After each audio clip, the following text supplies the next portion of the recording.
Pops in a pod. Pops in a pod.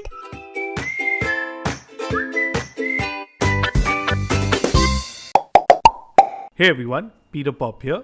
And Nadir Pop here. You know, Nadir, I was actually the other day going through our early episodes that we did, and it was such a throwback to, I got really nostalgic and kind of went down that rabbit hole where I realized we covered so many of the essential things that, a new parent needs to know, or even someone who's planning to be a parent. And one of the episodes that we did was to buy or not to buy. You remember that episode? Of course, I think we really did some pretty decent research at that point in time to understand how India basically spends on raising their kids. And considering how I am and my wife are, we live by Excel sheets, right? So it really caught our eyes and we suddenly started talking about it. But that was when I think my daughter was just about 3 years old, and we were just kind of getting into the whole mode of, okay, we'll have certain expenses to consider, and cut to 2 years later, both our kids are around 5 years old, and boy, do we have a list. Yeah, and just going through that episode, right? Because we looked at a story which kind of covered about what the expenses are. And, a lot has changed since then, because not only, have the expenses kind of gone up, kids are now in school, they're kind of attending various activities and stuff like that. And, I remember the biggest conclusion both of us came into common in that episode was we really lucked out with our friends and family, right? Because we didn't really end up buying a lot of things for our kids, which the essential things that are required for a child in the first couple of years, right?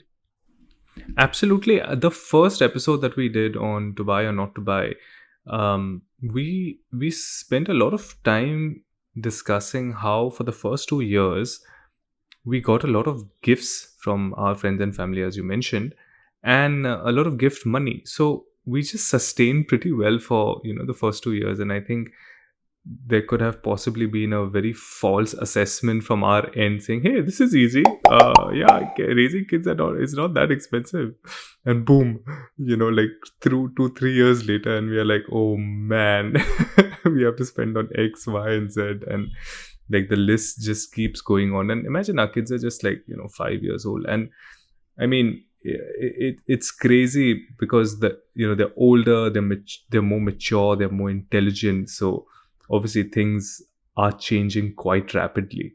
Yeah, and now they talk, a lot, and they also want their own choice of things, right? I mean, I'm pretty sure between two of us, we have stories enough for a separate episode of when we've taken our kids shopping and put a particular thing in the cart, and they've come with their own choice of whether it is food or toy or whatever, and they want to express themselves, right? Because now they can tell us that I don't want this or I want this, and then you know how it goes, right, Nadir? In fact, just today we went out to get some essentials and groceries, and when you enter a mart where it's sort of free for all, right, to pick and choose, and because my daughter is older, wiser, very opinionated, and recognizes things, right, she will go to her own aisle, she'll pick up things and she'll just dump it in the cart. And I think the entire conversation that I'm having with my daughter is just an argument. No, you can't have this. Yes, I want this. No, you can't have that. It has too much sugar. I don't care. I like it. And then it just becomes a big show for everyone in that supermarket to just enjoy that. Here is, father and daughter just arguing over a packet of some chocolates or candy or whatever it is. So yeah. It's pretty painful. Yeah, and I'm sure if you're a parent also with a child around our age, you at this point are just smiling and laughing along because, hey, we all go through it. But let's come back to this episode, right? Because what we want to do with this episode is just update the to buy or not to buy episode, right? Because back then we were still, didn't have the kind of foresight that we have now, and definitely more experience. So here's buy or not to buy with the perspective of 5-year-olds now. Just a disclaimer, we need to put it in perspective that both Peter and I are living in Mumbai, and as per the Mercer's biannual cost of living survey, it is the most expensive city in India. It is in the top 20 expensive cities in Asia and the 78th most expensive city in the world. And this survey was done just last year in 2021. Yeah, so the information that we're sharing will largely be anecdotal, but some of the figures you just have to realize that because you live in a big city like Mumbai, some of the costs are slightly higher than they may be in the rest of India. But with all of that out of the way, Nadir, one thing I realized while doing research for this particular episode is you always have financial institutions and websites which will give you a breakup of how much you need to budget to bring up your child at various age groups, and it'll always end with, hence you should buy XYZ product, which is of course by our own company. You're right, Peter. In fact, this particular episode, we did a lot of research. We spent a good week discussing and coming up with certain pointers, plus a lot of research that we've done, as you mentioned, institutional and otherwise. And there were two such websites that, or rather articles that we were going through. One was by a financial wealth analyst, and the other one was more institutional. But the one that really caught my attention was the opinion piece by this gentleman, where he said that 1.5 to 2 crore rupees is required to raise a child till they are on their own. And by that, what he means is that the child has now grown into an adult and reached the age of 21. And the assumption is that he or she would be now managing themselves on their own. So I'm going to take a minute and let that figure sink in for everyone. 1.5 to 2 crores. Okay, come on, Nadir. What was your initial reaction? Be honest when you read that article. So the figure seems realistic, but I know it's heavily understated, right? Considering the amount of money that we spend monthly, eventually annually, that figure of 1.5 2 CR just somehow doesn't fit, right? Considering that we would like to send our kids abroad for further studies and so on and so forth. So that means you really need to plan financially right now. So if you ask me, honestly, I think it's a good figure to consider, but yeah, because considering I've studied abroad, I can tell you at some point maybe that 1 crore will just be your budget for your child going abroad to study. Yeah, exactly. And that's why I think 15 years from now, considering inflation and just cost of further studies and anything else, that number somehow 1.5 to 2 CR doesn't look sustainable. True, and I agree with you. I mean, like it does definitely make you sit up in your seat and go like, oh boy, this is what it's going to do. And I'm sure like people who aren't parents are listening to this and are like, yeah, kids are expensive, right?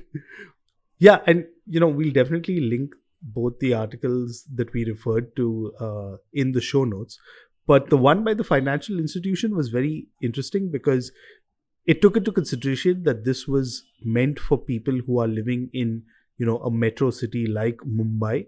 So the costs also were kind of broken up very well in terms of what's your monthly expense, and went down to certain expenses that I'm pretty sure Nadir and I don't even consider expenses for our kids, right?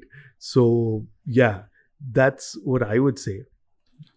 The article by the financial institution was interesting. Again, it was heavily understated, but there were certain components that were way over even our estimates, right? Which obviously we'll discuss further. So these were the two articles that we used as a base. One was an opinion piece, which we mentioned 1.5 to 2 CR to raise your child till he or she is an adult, and the other one was the financial institution, where they kind of really broke it down. So throughout our conversation, we're going to use this as a base. But Peter, how have we kind of looked at it from our perspective? Why don't you tell our listeners that? Yeah, so to make life easier, we thought we'll just kind of break it down into two very distinct aspects, right? Is when you're bringing up a child, you have expected expenses or costs that you would incur, and there are some unexpected, right? And if there's something that we've learned over the last couple of years, is that there are a lot of unexpected expenses that keep occurring, right? And we should kind of just be aware of it. So yeah, let's get started, Nadir. The first one is very obvious: education, right? I don't think this would escape any parent's mind. Whoever plans for a child, they know that education is the first big expense that you would kind of look at, and this is one of the most expected costs that will come up in your financial planning for your kid. Correct, Peter? Yeah, I mean, like I mentioned this in the past on the podcast, but I think it's more relevant in this episode also, is that when my wife and I got married, and before we even planned when we were going to have children, we had started planning or putting aside money every month for our child's education fund, right? And it was a very optimistic thing that we did, and very uncharacteristic of us also, because we are not those kind of people who plan that much in advance, right? But 8 years when I'm looking back, I'm really glad we did that. So yeah, I mean, when we were looking at some of the stats, right, and the estimates, so in a city like Mumbai, the range for school fees can be all the way from 50,000 rupees annually to even 1 lakh, and this is just a conservative estimate. And this is only preschool that we are talking about, because today parents are so clear in their mind that they want to give quality education to their children, starting from the grassroots levels. I mean, parents, of course, who have the exposure to that kind of money and financial planning, of course, they'll do something like that. But that cost keeps increasing, right? So when you move from preschool to actual medium school, to first grade, second grade, third, and then so on, your cost also increases. And I think it also depends on the kind of board that you're putting your child in, whether it's international board or ICSE or CBSE or whatever it is. What I mean essentially is private schools, and they're expensive because they have to run on the fees that you provide them, correct? Yeah, and essentially we're looking at private school education, right? I should have clarified that at the start, because again, private school is what both Nadir, you and I went to, so that's a similar kind of outlook that we have towards education with our kids. But one thing I found interesting, right, Nadir, is that so it also depends on your perspective, right? Because when we're throwing these numbers, it may seem like a huge amount of money, a huge amount of investment, a huge amount of money to kind of put up right up front. But once you kind of get into that education system, or you find out more details, there are various payment methods that are available in schools. Yeah, Nadir? You're right, Peter. Again, depending on the kind of school that you want to enroll your child in, right?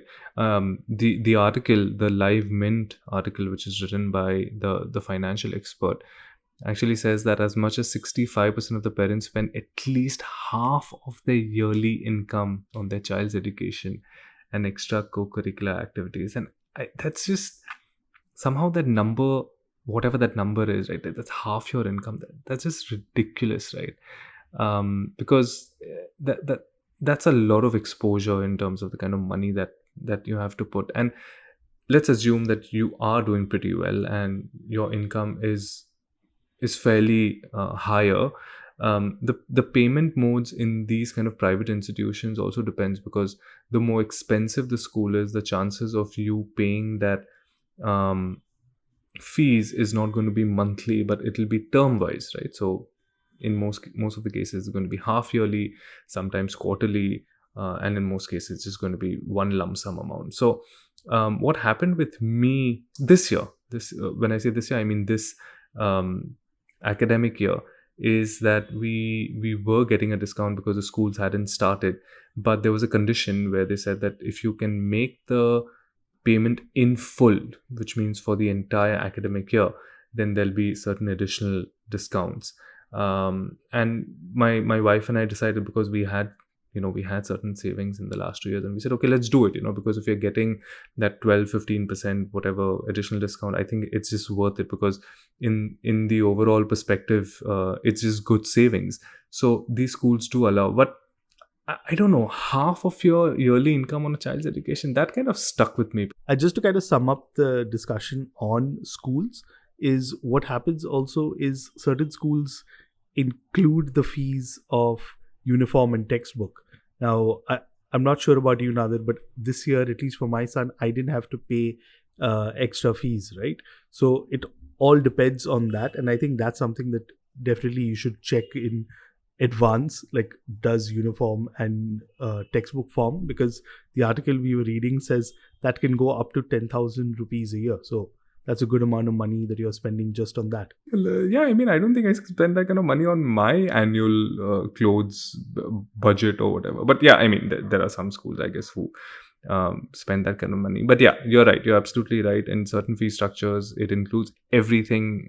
So no frills. You don't have to pay anything over and above that one-time payment that you do to the school. But there are certain schools who'll take fees in terms of, okay, tuition, and then extracurricular, then separate, you have to pay uniform, textbooks, blah, blah, blah. So yeah, I mean, depending on what school, what mode of payment you're looking at, you'll have to definitely consider this. So the next thing that we looked at least, which are expected expenses you're looking at, is, we've clubbed this together, is food, clothes, and toys. Now, at least with clothes and toys, Nadir, we got away in the last episode when we were talking, because a lot of it was, gifted by our friends and family. But when I was looking at the article, so let's get some quick reactions from you, Nadir, on these figures. An average amount that parents will spend on clothes for their kids is about 30,000 rupees a year. I thought 10,000 rupees on school uniform was ridiculous, but then this is just, what are these figures, right? I mean, 30,000 bucks a year on. I get it, because kids outgrow their clothes, right? But that number, I don't know, it just seems a little over the top to me, if you honestly ask me. Okay, toys range around 1,000 rupees a month, so that's about 12,000 rupees a year. I think that's fair, because when you're living in a joint family, right, and when you have the only child in the house, the older folks in the house, like in my case, my parents would definitely spoil the kid, right? And every time they go down, the kid comes back home with some goodies in their hands. So yeah, I mean, cumulatively, I guess that number makes sense. 12,000 rupees per annum, sure, why not? Yeah, and then of course, additional food and nutrition, which is like, say, probably like health drinks or something like that. You're looking at another 1,000 rupees a month. Now, I want to quickly add on to what you said about clothes, right? So in the past, I have never really bought clothes or toys for like friends and their kids and stuff like that. Imagine my shock when I take my son and start buying stuff for him. And typically when I'll go to some of these stores, I'll also pick up something for me. And when I look at the bill, I realize, hey, hang on. Kids stuff is way more expensive than adults. Have you realized that also, Nadir? All the time, Peter. I mean, it's a good thing that we did clarify that living in Mumbai is not easy, right? And we've grown up in this city. We are privileged. We have our parents' homes over here, and also we get it. But even that kind of a figure would hit anyone, especially salaried people, that do I have to like budget close to 2,500-3,000 rupees per month on just clothes? I don't know, but yeah, I buy your point. Kids stuff is very, very expensive, especially if you are very hell bent on buying branded stuff. Then yeah, but in my opinion, it makes no sense to buy these branded clothes, because in 6 months, 8 months, a year max, you'll just outgrow it. Yeah, I totally agree. I mean, I do understand that probably the figure took into account branded clothes. I am very selective about brands that I wear, and I'm not one of those. So definitely, I'd encourage my son also not to be one of those.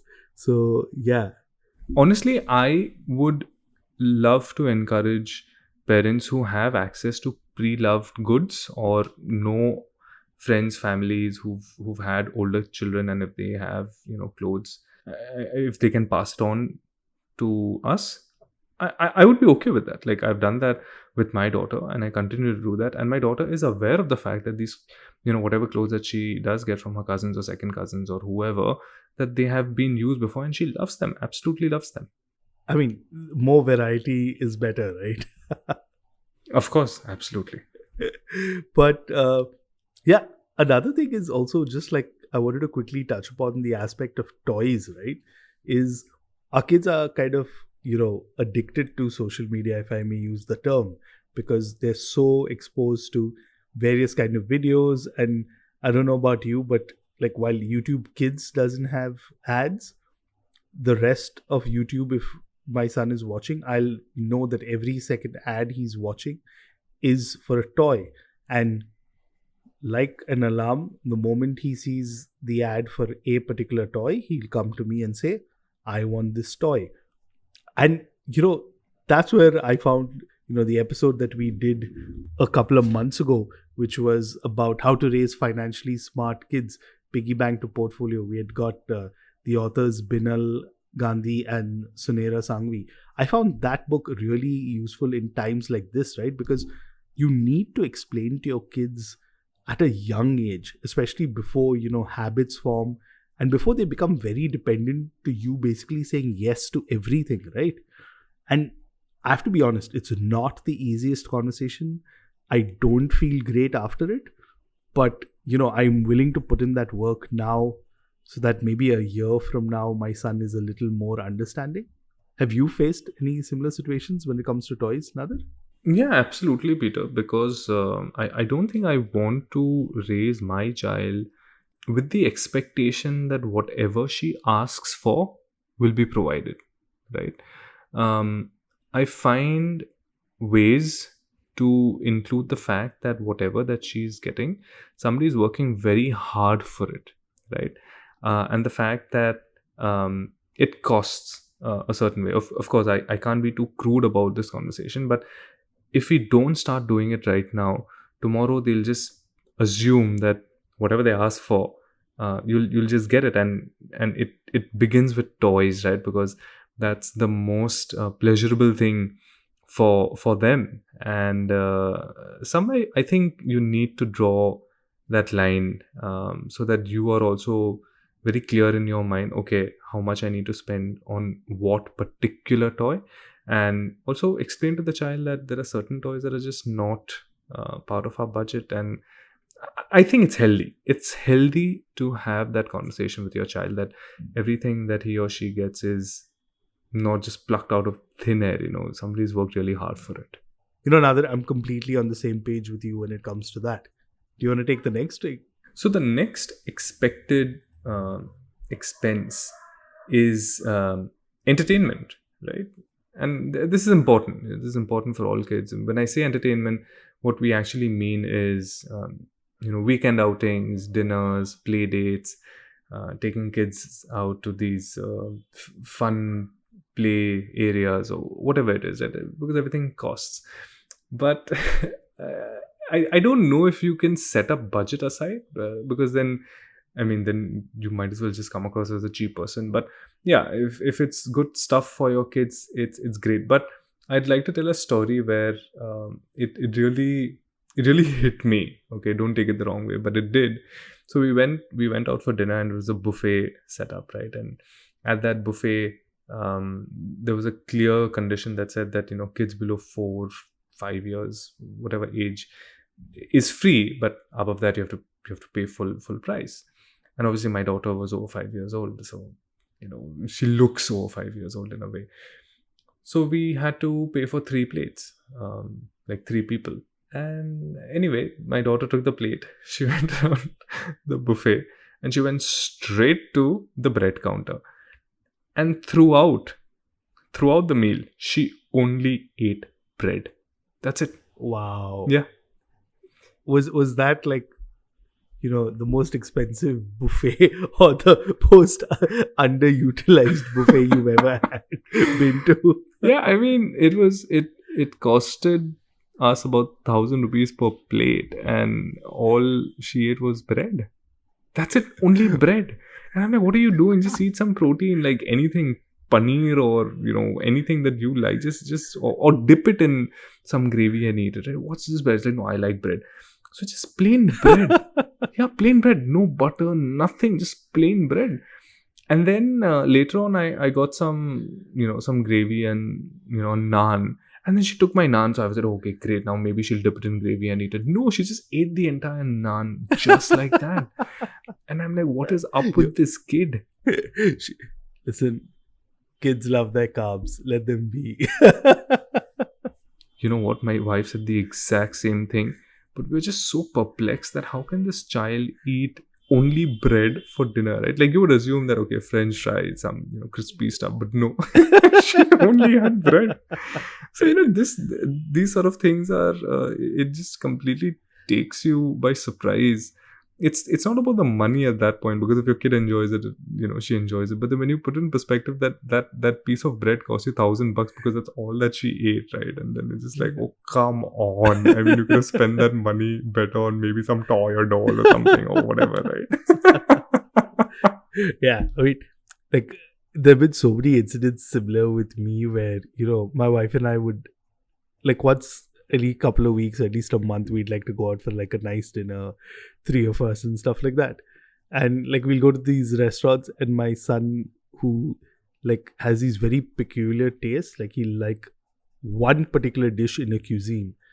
So we'd go to like a Western restaurant and he'd be like, I want to eat dosa. And like we don't know how to explain to him that he cannot get dosa over there. Or it's the opposite. Like we'll go to some place and he'll say, I want French fries. I was like, but like, so literally sometimes I feel that, we have to consult with him what his particular taste that day is, so we can go to that restaurant. But yeah, I think we both can agree that like our dinner... Yeah. I mean, the last thing you want is a meltdown by a 5-year-old, Yeah. right? Because it's just ruined. Your dinner, everything is ruined no matter how much you're paying for it. It's the experience. It's like, damn it, I haven't paid for this. True. But on a more serious note, in terms of expected expenses, is medicines. And, I think like with our kids, they are getting their vaccinations. So that's something that you have to regularly spend on. And let's be honest, our kids are also going back to school now. So, what's also back is those colds and coughs. So again, regular medication for that. So I think that's one of the things, like at this point in my house, there's a ready stock of medications always at our disposal. No, this is a very good point that you raise. Medical expenses, again, it's an expense that you can't go saying, oh my God, so expensive. No, I will not spend on medication. I don't think any parent will ever take that line of questioning or, even consider as an argument. Because I know from a milestone chart standpoint, and considering our kids are preschoolers, they, after every 6 months, a year, they have to take certain vaccinations. They cost. I mean, some vaccinations are 1,200 rupees plus the doctor's fee. So on an average, you're spending about anywhere between 1,500 to 2,000 rupees per visit to the doctor, depending on the kind of vaccination that you're taking. But yeah, I don't think there is any kind of a set budget or anything for that. If something untoward happens towards your kid, then you need to fix it medically, and that's something you kind of have to consider. All right, so now we're done with the section which we described as the expected expenses, which, just to quickly do a recap, is your school, uh, food, clothes, toys, entertainment, medical expenses. Now let's come to the unexpected part. Nadir, you want to take the lead on this one? For sure. So just to give context, the first 2 years, right, and which we sort of said earlier also, that we didn't even consider certain costs. But when the kids start growing older, there are things that will just swing at you, and you won't even understand where it came from, right? So expected costs, yes, because when you plan for a child, you know that okay, these are certain things that I just can't do without. But as and when the kid grows older, there will be unexpected expenditures, so be very very wary of that, right? So the first one that I'd like to point out is gadgets, Peter. This is something where we realize, and thanks to the pandemic, we realize because of online schooling how much you need a separate device for your child, right? Whether it's a separate phone or an iPad, tablet, or a computer, laptop, whatever it is. That's something that I don't think anyone of us thought would be part of our overall budget to spend on our kids. Yeah, I mean, to be honest, I remember years ago when I would see like parents put an iPad in restaurants in front of their kid and the kid only focused on that. I was like, wow, this is odd, right? Like you'd want kids to run around or stuff like that, but that was a way. And never in my wildest dreams I thought that like we'd be sitting with our kids and trying to get them to like pay attention looking at those very devices that sometimes we struggle to get away from, right? But yeah, I agree. It's tough, and honestly, it also depends on the school, right, and what their focus is. At this point, I'm lucky that I haven't felt the need to purchase an extra device. Luckily, you know what, there are, for a lot of manufacturers, especially I think I know for a fact Dell has student offers. Apple also has like a separate offer for students and teachers and stuff like that, and even softwares. So I think those are more like geared towards school going students. So in terms of just like features, they're far more durable, I would say. So I think those are things that really make it a lot easier on the pocket, right? No, 100%. And this is a cost that is going to be recurring, because when the kid does reach a certain age, they will demand their own device, and that's a conversation for next time. But yeah, you don't know in the next 5 years what kind of technology is going to come, and what are the kind of things that our children will require, because I doubt pen and Wearables.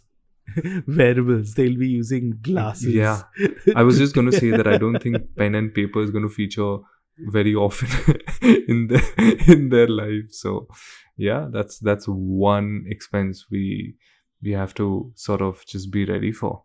Yeah, and another unexpected expense, right, is I just realized with growing up, and just to contrast it with me growing up, and I'm pretty sure it was the same with you, Nadir, is we were just used to taking like one holiday in the entire year, right? Considering that we're not traveling internationally, at least I haven't done an international trip for the last couple of years.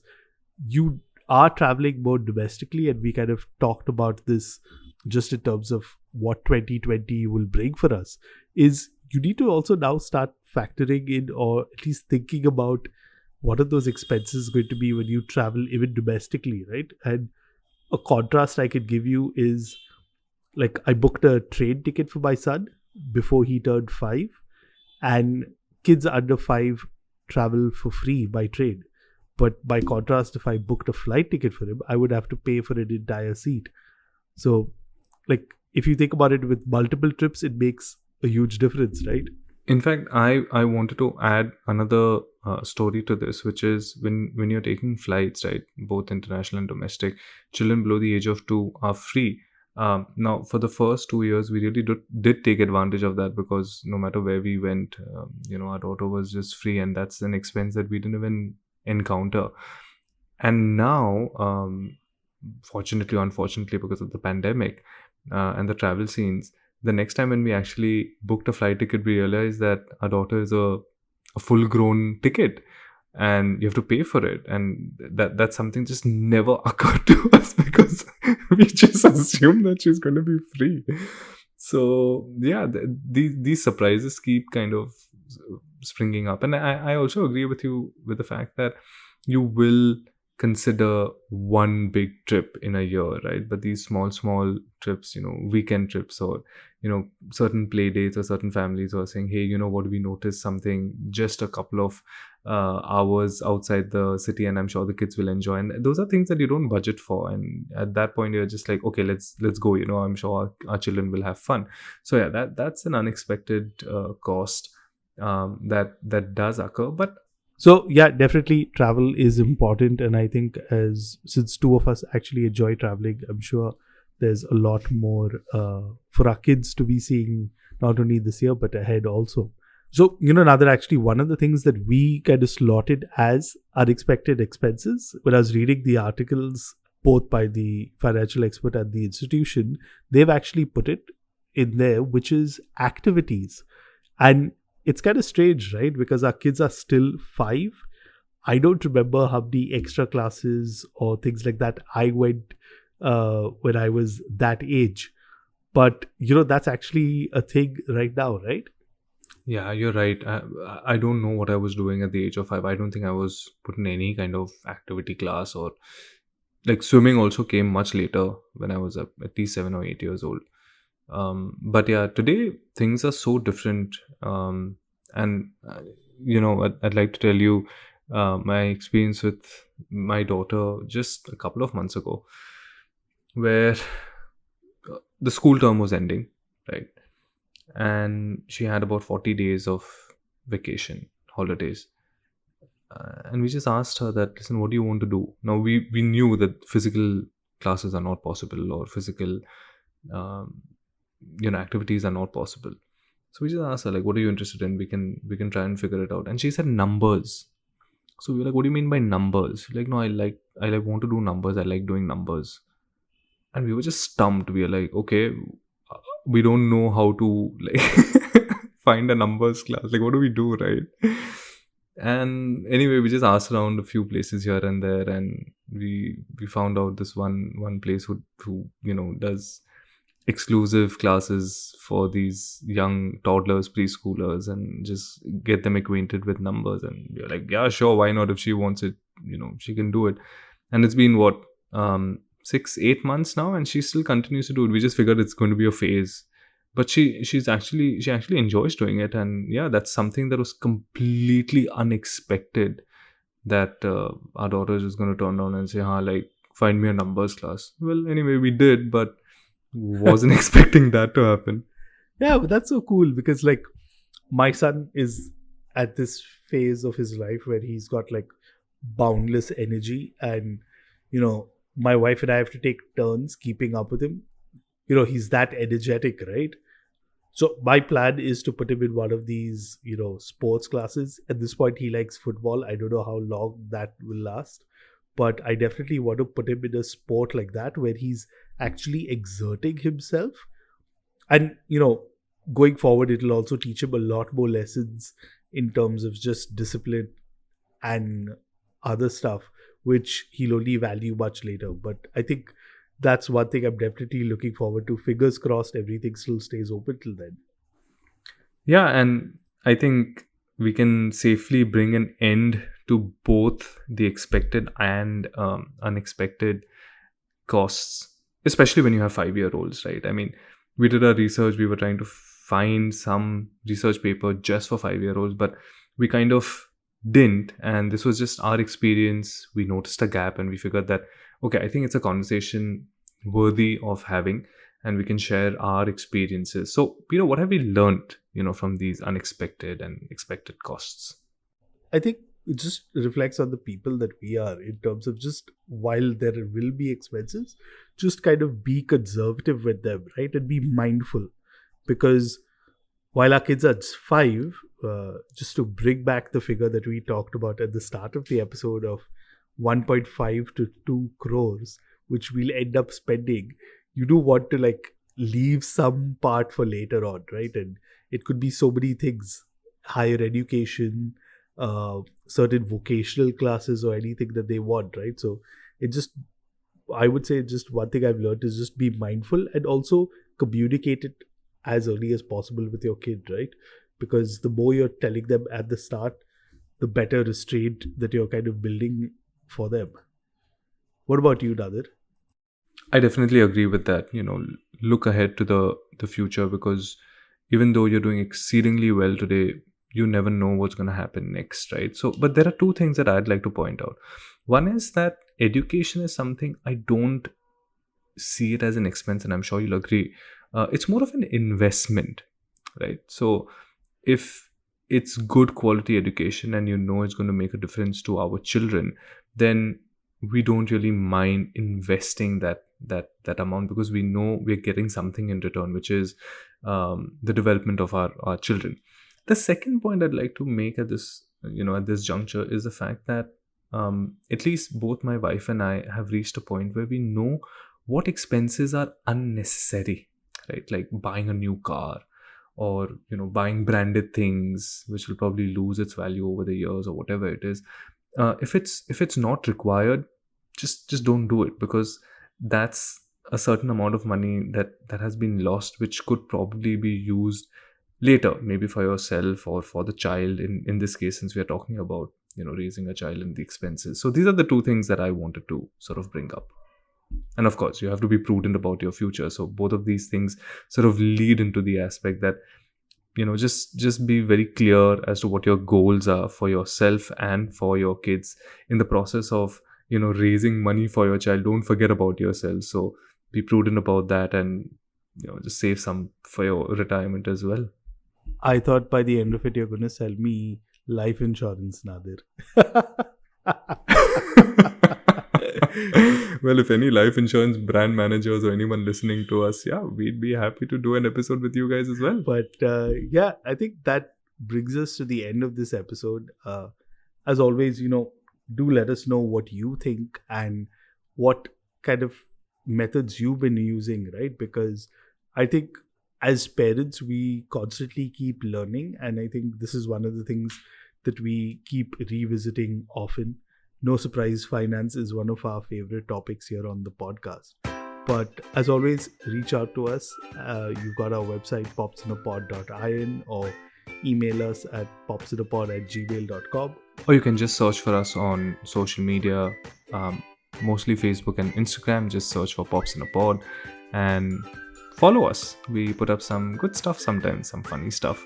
Like us, share our content, save our content, and comment. And if you come across somebody interesting that you would like to refer to Pops in a Pod, then yeah, go ahead. Who knows? They might just show up on the next episode of Pops in a Pod. All right, then. See you next week for a new episode on parenting. See you guys.